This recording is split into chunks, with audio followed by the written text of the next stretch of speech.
우리가 마태복음을 지금 계속해서 묵상하고 있습니다.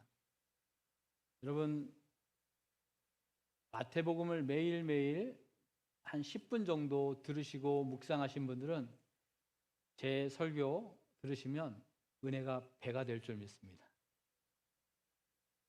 하나님께서는 말씀으로 역사하십니다. 말씀으로 세상을 창조하셨고 말씀으로 세상을 통치하십니다. 말씀으로 여러분 삶을 열매 가득하게 해주십니다. 말씀과 상관없이 신앙생활 하시는 분들은 정말 힘드실 거예요. 마치 물 없이 광야를 걷는 것과 같을 거예요.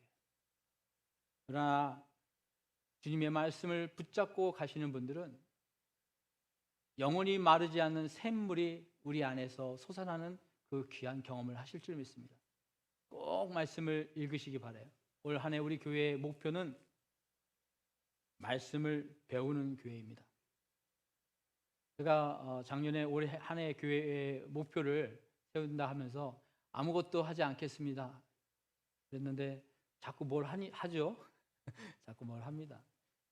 아무것도 안 한다는 것은 불필요한 것들, 외적인 행사를 안 하겠다는 것이고, 그것을 안 함으로써 정말 중요한 것을 우리가 해야 되는데 그것이 바로 말씀 묵상입니다. 매일매일 10분만 여러분 들으시면 되겠습니다. 계속해서 우리가 마태복음을 읽고 있는데 오늘 말씀도 마태복음에 대한 말씀입니다. 마태복음 21장에 보면 예수님께서 그 전에는 갈릴리, 북쪽 지역에 있는 갈릴리 호수 지방을 통하여 그쪽 지역에서 사역을 하시다가 이제는 21장부터 예루살렘 지역으로 내려오십니다. 예루살렘은 이스라엘의 수도이죠. 그리고 성전이 있습니다. 그곳에서 사역을 하셔요.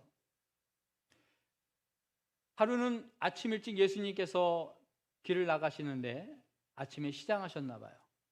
무화과 나무를 찾아서 갑니다. 한 무화과 나무 앞으로 다가갑니다. 여러분, 무화과 나무는요, 이 팔레스타인 근동 지방에 아주 흔한 나무이고 가난한 사람들이 언제든지 가서 열매를 따먹을 수 있도록 그렇게 하나님이 베풀어 주신 은혜의 나무입니다. 그런데 예수님께서 가서 보니까 잎만 무성해. 잎은 많이 있는데 열매가 하나도 없습니다. 예수님께서 그 나무를 꾸짖으십니다.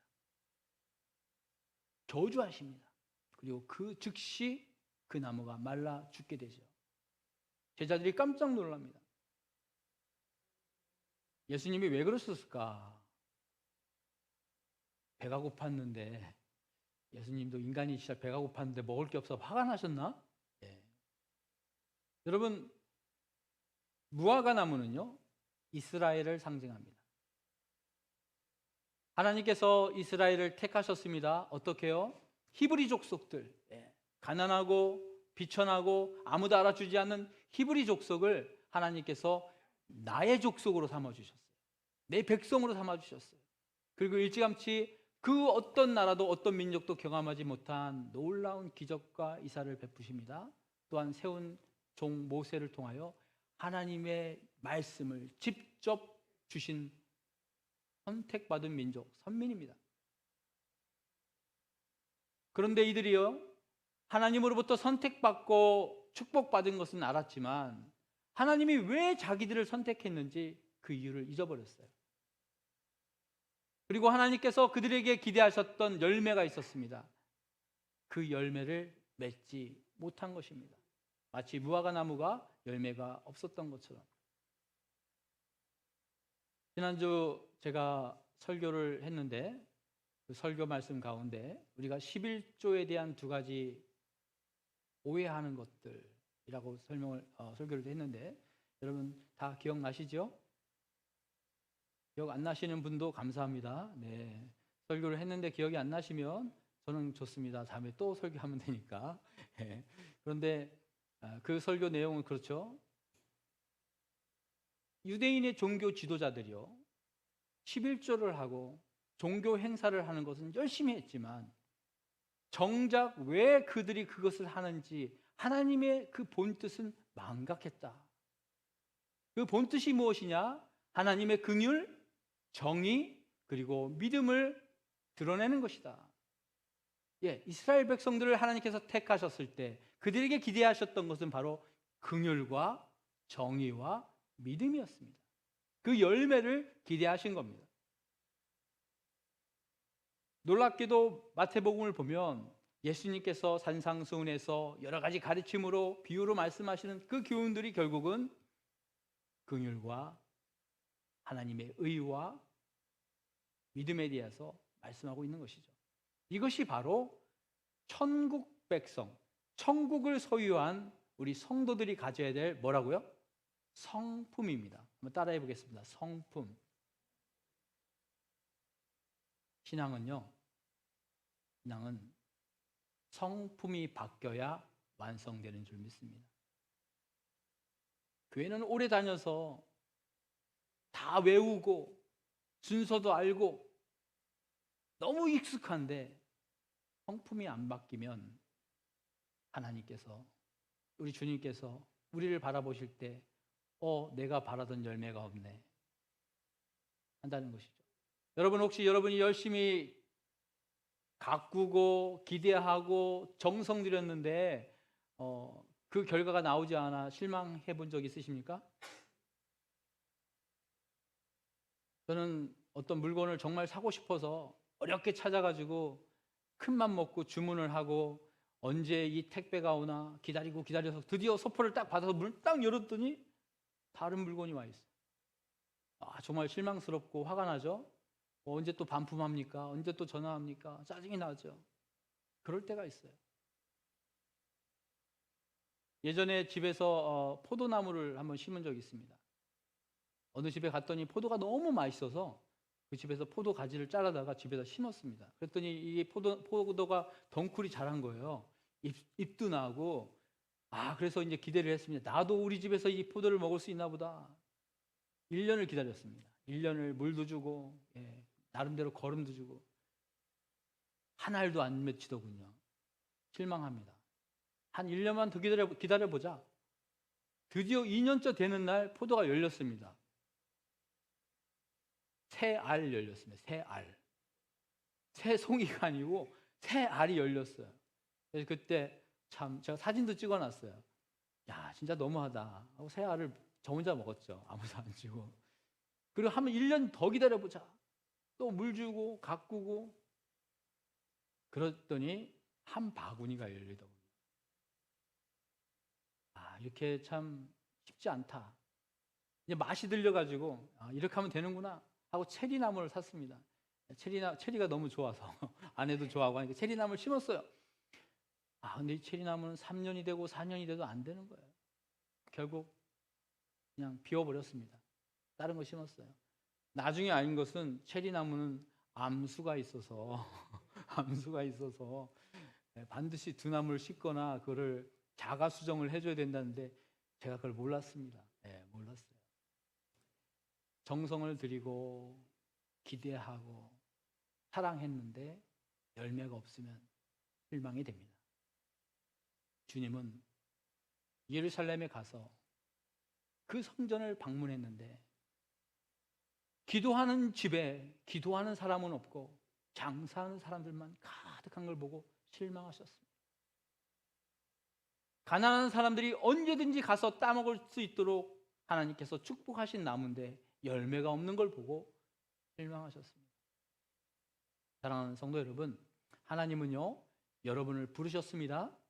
그런데 부르신 것으로 끝나는 것이 아니라 부르심에 합당한 열매를 구하시는 분이 하나님인 줄 믿으시기 바랍니다. 하나님은요 우리 능원 침례교회에 여러분 가정에 여러분에게 열매를 기대하세요. 열매를 찾으시는 분이십니다. 오늘은 특별히 방금 말씀드린 긍휼과 정의와 믿음 가운데 긍휼에 대해서 우리가 공부해 보려고 합니다. 왜 예수님께서는 호세아서 6장 6절 말씀을 인용하여서 왜 제사보다 긍휼이 더 중요하다고 말씀하신 것일까? 첫 번째는요, 우리 신앙생활이 긍휼로 시작해서 긍휼로 끝나기 때문입니다. 한번 우리 따라해 보겠습니다. 신앙생활은 긍휼로 시작해 긍휼로 끝나는 것. 이게 무슨 말인가? 여러분, 우리의 믿음이 어떻게 시작합니까? 우리가 예수 믿음으로 시작되죠.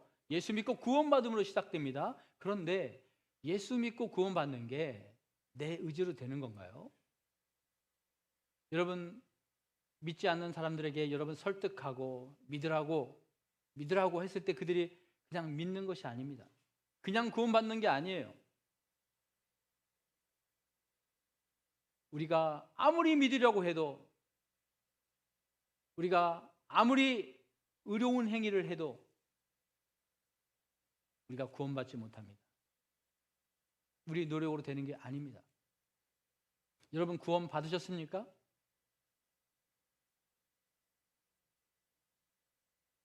아무도 구원 받은 분이 없는 겁니까? 아니면 대답하기 싫으신 겁니까? 다시 한번 묻겠습니다. 여러분, 구원 받으셨습니까? 어떻게 구원 받으셨습니까? 디도서 3장 5절에 보니까 우리가 구원을 어떻게 받는가 설명이 나옵니다. 우리 한번 같이 읽겠습니다. 디도서 3장 5절 나온가요? 시작. 우리를 구원하시되 우리가 행한 바 의로운 행위로 말미암지 아니하고 오직 그의 긍휼하심을 따라 중생의 씻음과 성령의 새롭게 하심으로 하셨나니. 아멘. 우리가 구원받은 것은 우리의 의로움도 아니고 우리의 행위도 아니고 하나님의 긍휼하심입니다. 우리를 긍휼히 여기셔서 우리를 구원해 주신 것입니다. 우리가 구원받고 하나님 앞에 예배합니다. 하나님을 인정하고 하나님을 찬양합니다. 그러면 이 예배는 어떻게 드리는 것입니까? 오늘 교회 나오신 분들은 어떻게 교회 나오셨습니까? 어떻게 오셨어요? 차 타고 왔는데요. 걸어왔는데요. 여러분, 우리가 드리는 예배도 온전히 하나님 앞에 드릴 수 없습니다. 왜요? 우리는 예배할 자격이 없기 때문입니다. 여전히 우리 안에는 연약한 모습, 죄인된 모습, 죄의 습관이 남아있기 때문에 하나님 앞에 설 수 없어요. 여러분, 지금 강단 위에 제가 서 있으니까 저를 지금 보고 계신데, 만약에 이 자리에 정말 하나님이 임재하시면요, 감히 이 앞에 쳐다볼 분들이 있을까요? 없죠. 하나님께 예배할 자격이 있는 사람이 우리 가운데 있을까요? 없습니다. 근데 어떻게 우리가 예배합니까? 히브리서 4장 16절에 보니까 우리 함께 같이 읽습니다. 시작. 그러므로 우리는 긍휼하심을 받고 때를 따라 돕는 은혜를 얻기 위하여 은혜의 보좌 앞에 담대히 나갈 것이라. 예, 담대히 나갈 수 있습니다. 왜요? 여전히 우리는 연약하지만, 우리는 부족하지만 담대히 나갈 수 있는 것은 주님의 긍휼이 있기 때문입니다. 예수 그리스도께서 십자가에서 그 흘리신 보혈로 우리 죄를 덮어주시고 우리를 긍휼히 여기심으로 주께 예배할 수 있도록 우리를 불러주신다, 사용하신다는 것입니다. 내가 교회에 나와준 것이 아니라 주님께서 우리를 긍휼히 여기심으로 예배자로 불러주신 줄 믿으시기 바랍니다. 신앙의 처음도 주님의 긍휼이요, 신앙의 과정도 주님의 긍휼이요, 신앙의 결국도 주님의 긍휼인 것입니다. 신앙의 결국은 무엇일까요? 결국 우리는 다 개인의 심판, 주님의 심판 앞에 서게 됩니다. 주님의 심판대 앞에 설 준비 되셨습니까? 천국 갈 자신 있으십니까? 한 분 아멘 하셨습니까? 자신 없죠? 저도 자신 없어요. 왜요? 연약하거든요. 엎치락뒤치락 하거든요.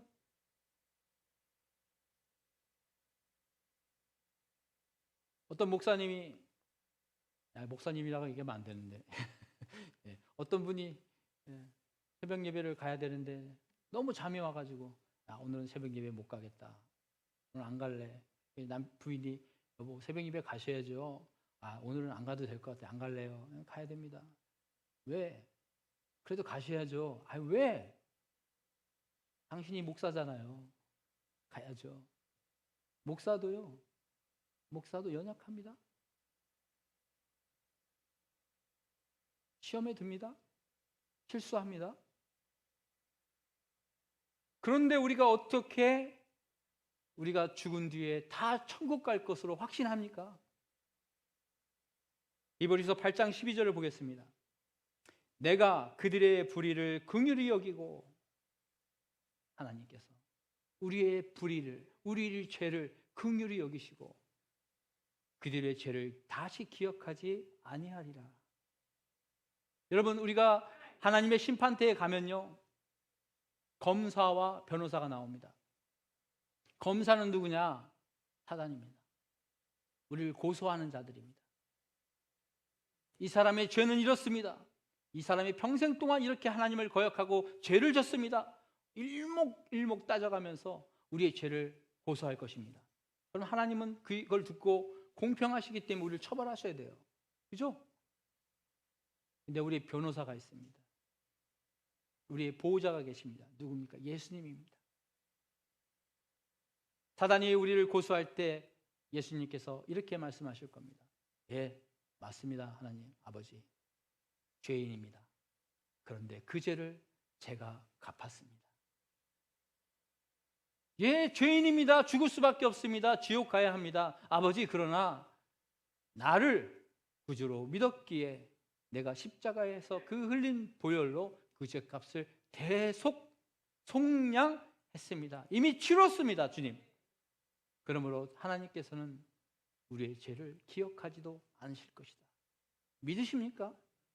그러므로 우리가 담대히 주님 앞에 나가고 담대히 우리가 하나님 나라에 갈 수 있는 것은 천국에 갈 수 있는 확신이 있습니다. 왜요? 하나님의 긍휼을 입었기 때문인 줄 믿으시기 바랍니다.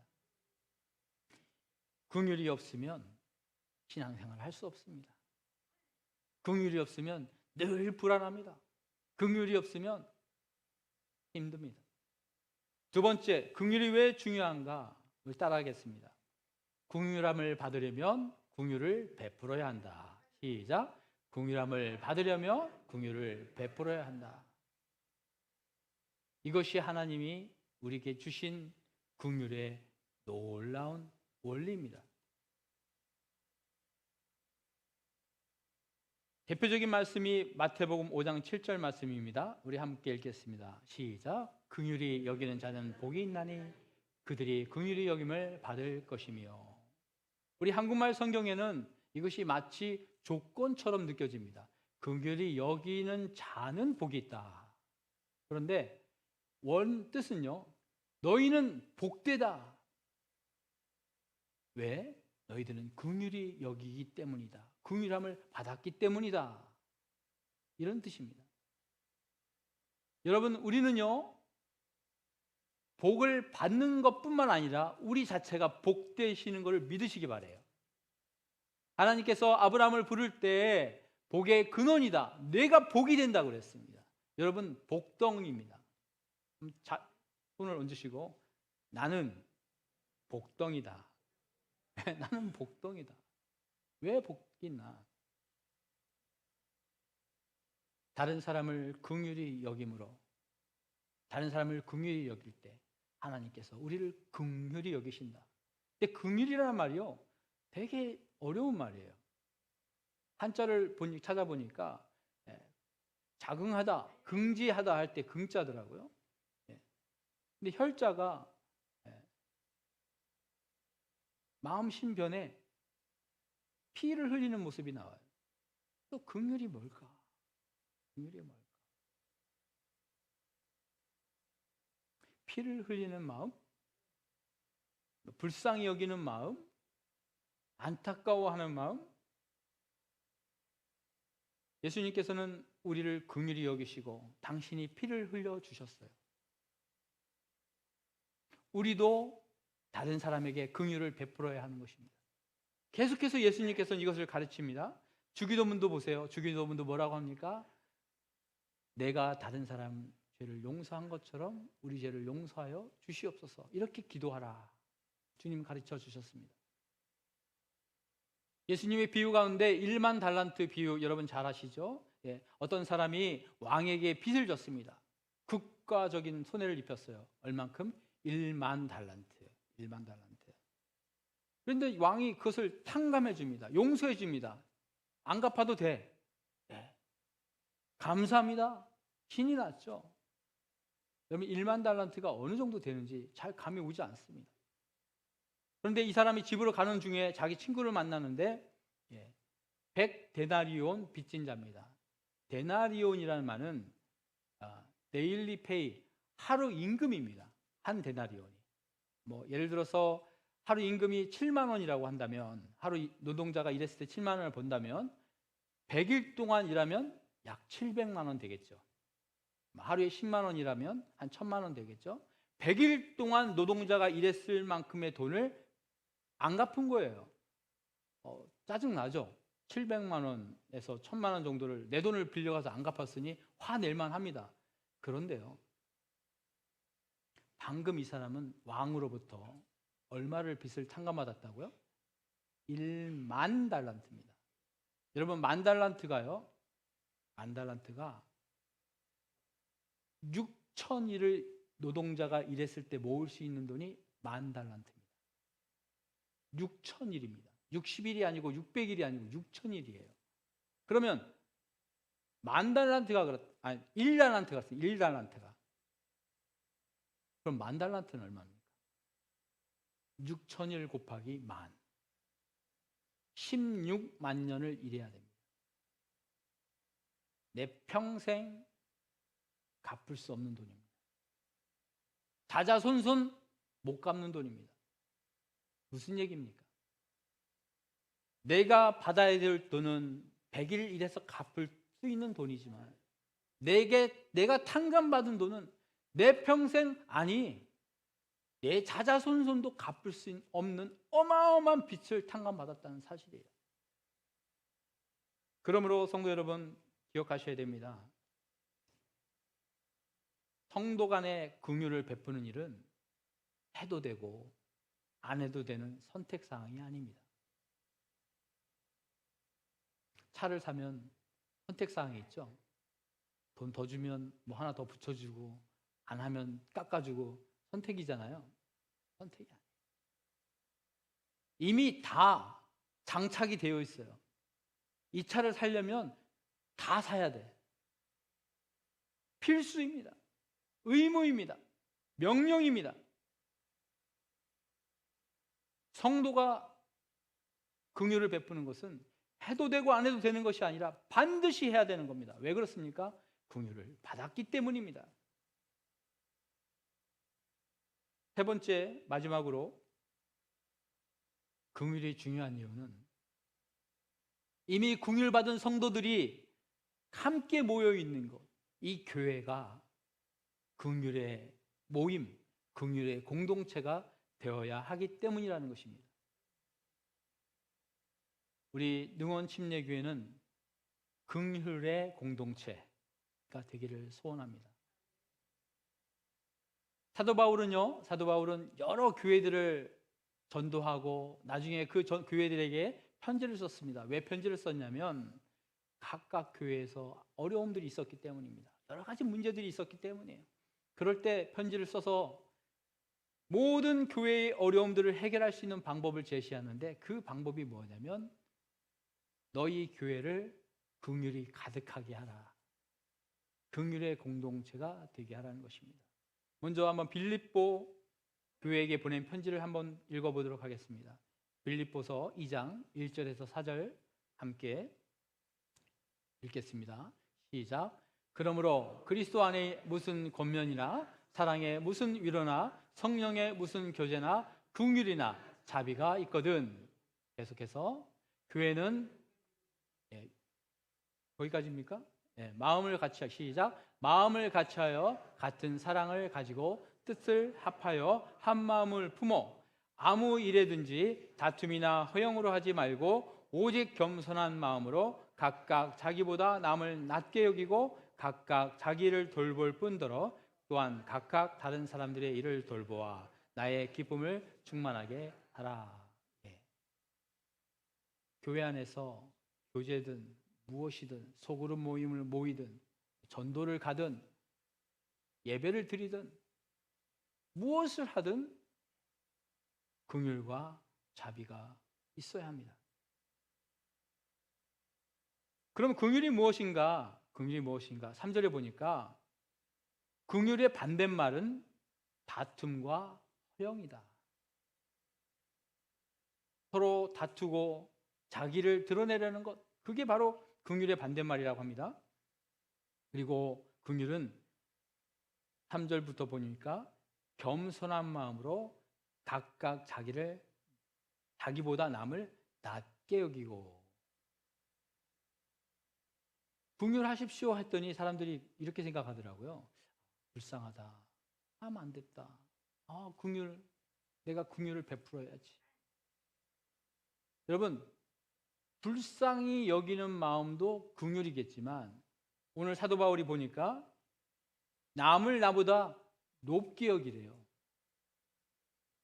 낮게 여기래요. 이게 긍휼의 마음입니다. 저 사람이 불쌍해서가 아니라 저 사람을 높게 여기는 거예요. 인정하는 거예요. 성도는요, 서로를 높게 여기셔야 돼요. 특별히 교회는 그렇습니다. 나보다 교회 늦게 왔고, 나보다 어리고, 나보다 믿음이 낮고, 일하는 거 보니까 어수룩하고, 나는 뭐든지 척척척 잘하는데 누구는 보니까 만지면 다 부서지는 사람. 그런 성이 있어요.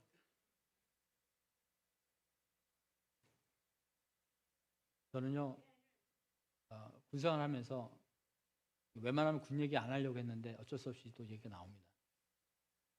이해하고 좀 들어주십시오. 군생활 하면서 부대에서 이제 중요한 어떤 일들을 하게 되면 참 철저하게 그 일을 했던 사람입니다. 그래서 사람들이 저를 안 좋아했어요. 너무 꼬장꼬장하고 너무 완벽한 것을 추구했기 때문에.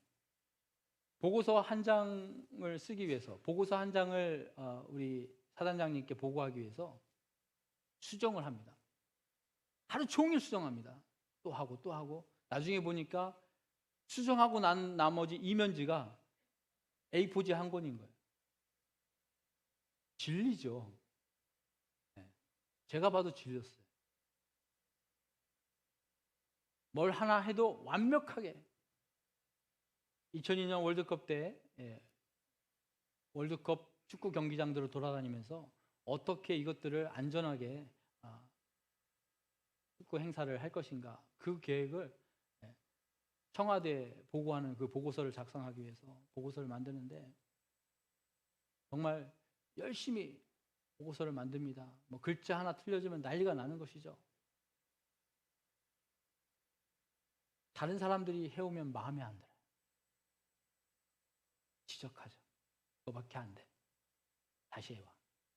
똑바로 해. 이게 안 보여? 제가 주로 썼던 말, 이게 안 보이나? 이게 안 보여? 그렇게 했죠. 그런데 교회 안에서도 제가 그러고 있더라고요. 보면 이제 교회 딱 오면, 여러분 보셨는지 모르겠지만 교회 앞에 화분이 있었어요. 기억나십니까? 오늘 아침에 없어졌죠? 치우셨죠? 또 보면 교회 보면 이렇게 쓰레기가 놓여져 있어요. 부사역자들이 그걸 치우기를 바라는데 안 치우더라고요. 그럼 불러다가 혼내죠. 이게 안 보여? 이게 안 보여? 그런데 제가 보니까 부사역자가 됐을 때 보니까 정말 안 보이더라고요. 정말 안 보여요. 그런데 담임 목사가 되고 책임자가 되니까 그게 보입니다. 희한하죠? 그렇더라고요. 누군가 부족했을 때 그것을 지적하고 혼내고 꾸짖는 것은 쉽습니다. 여러분, 이스라엘의 종교 지도자들, 바리새인들, 사두개인들, 서기관들은요, 다른 사람의 잘못을 끄집어내고 찾아내고 책망하고 혼내는데 전문가였어요. 문제는 그들이 그런 것은 정말 잘했지만 실수를 덮어주고 긍휼히 여기고 불쌍히 여기는 것은 잘 못했습니다. 교회는요, 다른 사람이 실수했을 때 덮어주는 게 교회인 줄 믿으시기 바랍니다. 괜찮아. 뭐 하나 잘못되면 큰일 난다고 생각하시는 분들이 계세요. 큰일 안 납니다. 큰일 안 납니다. 골로새서에도 사도 바울이 편지를 썼는데요. 제가 읽겠습니다. 골로새서 3장 12절에서 13절. 그러므로 너희는 하나님이 택하사 거룩하고 사랑받는 자처럼 긍휼과 자비와 겸손과 온유와 오래 참음으로 옷 입고 누가 누구에게 불만이 있거든 서로 용납하여 피차 용서하되 주께서 너희를 용서하신 것 같이 해라. 여기서 긍휼이 뭡니까? 오래 참아주는 거래요. 다른 사람에게 불만이 있어요. 왜 저렇게 하지? 왜 저것밖에 안 되지? 그런데 서로 용납하랍니다. 이것이 긍휼이랍니다. 어떤 분이 그러더군요. 우리가 누군가를 지적할 때 손으로 이렇게 가리킨대요. 여러분들한테 하면 안 되니까 옆에도 계시네. 이렇게 합니다. 딱 너 이거밖에 안 돼 했을 때 우리의 손가락이 그 사람을 가리키고 질타하는 것이죠. 그분이 그러더라고요. 누군가를 가리킬 때 세 손가락은 나를 향한다. 우리가 누구를 비판할 때 그 비판으로 우리가 비판받는 줄 믿으시기 바랍니다. 동시에 우리가 누군가를 비판할 때 엄지손가락은 하늘을 향한다. 우리가 우리 형제를, 우리가 자매를 하나님의 형상으로 지은 누군가를 비판할 때 그것 비판은 하나님을 비판하는 것이다. 그러므로 교회에서는 비판과 질타가 아니라 감싸주고 용서해주고 기다려주고 인내하는 것입니다. 그래서 저는 우리 교회 성도님께서 이렇게 말씀했으면 좋겠습니다. 따라하겠습니다. 죽고 사는 일 아니면 넘어가자. 누가 여러분께 와서 아니 우리 목사님, 우리 전도사님, 우리 권사님 말이야 왜 이렇게 해? 할 때요 여러분 그러세요. 죽고 사는 일이야? 아니면 넘어가요. 그럼 넘어가십니다. 그런데 왜 그랬디에? 왜 그랬디야? 이러면 큰일 나는 겁니다. 그러면 교회가 어려워지는 거예요. 지금까지 교회의 어려움들을 돌아보세요. 많은 교회들의 힘든 일들, 여러분이 그동안 교회에서 상처받고 힘들었던 일 다 돌아보세요. 죽고 살 일 아니면 넘어갈 수 있는 것입니다. 왜 그럴까요? 유다서 1장 23절에 보니까 이런 말씀이 나옵니다. 긍휼을 베풀 때 두려움으로 베풀어야 된다는 말씀이 나와요. 우리 한번 읽어볼까요? 유다서 1장 23절 같이 읽습니다. 시작. 또 어떤 자를 불에서 끌어내어 구원하라. 또 어떤 자를 그 육체로 더럽힌 옷까지도 미워하되 두려움으로 긍휼히 여기라. 누군가가 잘못합니다. 실수합니다. 교회에서. 그러면 그 잘못을 죄에서 끌어내는 것이 우리의 책임입니다. 그 불에서 끌어내야 돼요. 그래서 구원하는 것이 우리 책임이에요. 동시에 그들이 한 죄, 저지른 죄는 미워해야 돼요. 어떻게 해요? 그들이 입은 옷까지도 미워해라. 그 죄가 묻어있는 그 자국까지도 미워해라. 철저히 버리라는 거예요. 가까이 하지 말라는 거예요. 그러나 긍휼은요 두려움으로 하래요. 뭐가 두려울까요? 성도 여러분, 긍휼은요 내가 긍휼을 베풀 때 하나님이 보고 계십니다. 하나님이 우리에게 긍휼을 베푸신 1만 달란트를 갚아주신 우리의 왕께서 우리를 보고 계셔요. 팔을 이렇게 펴고. 우리 아들이 우리 딸이 긍휼을 잘 베풀고 있나? 보고 계세요. 그렇기 때문에 두려운 것입니다.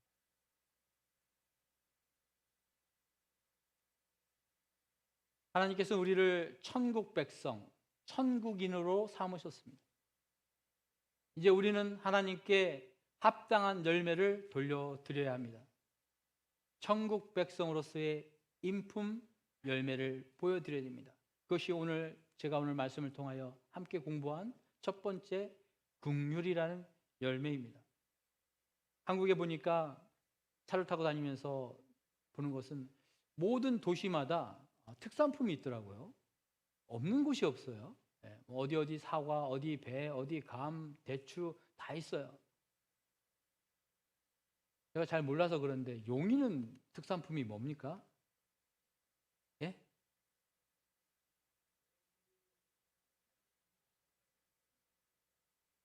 쌀이요? 네, 쌀 좋습니다. 오늘부터 용인 처인구의 특산물은 긍휼이 되었으면 좋겠습니다. 우리 능원 침례교회의 자랑거리, 우리 능원 침례교회의 특산품은요, 긍휼이라는 열매가 됐으면 좋겠습니다. 우리 교회가요, 다른 교회 자랑할 때 우리 교회는 말이야 국수가 맛있어, 이것도 좋지만 우리 교회는 긍휼이 많아. 다 이해해줘. 웬만한 건 죽고 살일 아니면 다 넘어가. 이게 자랑이 됐으면 좋겠어요. 긍휼을 베푸시는 주님이 우리 아버지이십니다. 그 긍휼하심으로 우리가 살았습니다. 그 긍휼함으로 예배드리고 있습니다. 그 긍휼함으로 우리는 다 천국 갑니다. 이제 우리는 긍휼을 베푸셔야 합니다. 주님께서 다가오십니다. 우리 능원 침례교회에 어떤 열매가 맺어 있지? 기대하십니다. 우리의 열매를 통하여 지치고 힘들고 병든 사람들이 와서 따 먹고 쉴 수 있도록 우리가 열매를 맺어야 합니다. 기도하겠습니다. 이 시간 하나님 앞에 조용한 목소리로 개인적으로 고백하세요. 하나님, 내 안에 긍휼이라는 열매가 있습니까? 아니면 판단하고 비판하고 책망하고 다른 사람들이 실수하면 그냥 못 넘어가고 꼭 지적해야 되고 끄집어내야 되고 그러고 있지는 않습니까? 내가 한 비판으로 우리를 비판받는다 하신 주님, 그 누구보다도 내가 먼저 긍휼이 필요합니다. 주님, 고백하시는 시간 갖겠습니다. 우리 한번 잠깐 기도합니다. 작은 목소리로 기도합니다. 주님, 긍휼을 베풀어 주시옵소서. 긍휼을 베풀어 주시옵소서. 긍휼을 베풀어 주시옵소서.